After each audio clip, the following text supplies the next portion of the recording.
আজ সপ্তসিন্ধু গল্পের 40তম পর্ব। দুপুর গড়িয়ে বিকেলটা যখন মায়াবী রোদ্দুরের চাদর গায়ে অলস হয়ে পড়েছে, তখন সপ্তক সৌমির বাবার কাছে বিদায় নিতে গেল।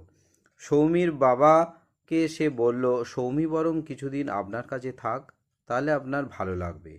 সৌমির বাবা পুনঃ পুনঃ তাকে থেকে যাওয়ার জন্যে অনুরোধ করলো। বলল, ওর মা থাকলে সবই করতো, আমি ঠিকভাবে যত্ন আত্তি করতে পারি না। সপ্তক লজ্জিত হয়ে বলল, তা কেন?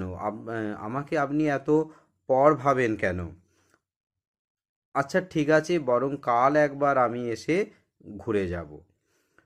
সৌমির বাবা বলল, তাহলে আমি একটা প্রস্তাব দিই, কাল বরং তুমি একেবারে তোমার বাবা মাকে সঙ্গে নিয়ে এসো। কতদিন সুশান্তর সঙ্গে কথা হয়নি। তোমার মা বাবাদের মতো মানুষজনদের সঙ্গে কথা বললে বাঁচার ইচ্ছাটা অনেকটাই বেড়ে যায়।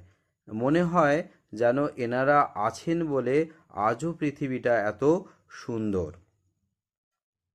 সপ্তক হেসে বলল, বেশ, তাই হবে, কাল আমি ওনাদেরকে সঙ্গে নিয়ে আসব।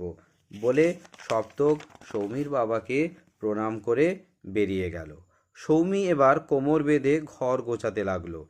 চিৎকার করে বলল, বাবা, সব কিছু একটু গুছিয়ে না রাখলে কোনো জিনিসটাই কিন্তু খুঁজে পাওয়া যায় না। তুমি ওষুধের বাক্সটা কোথায় রেখেছো?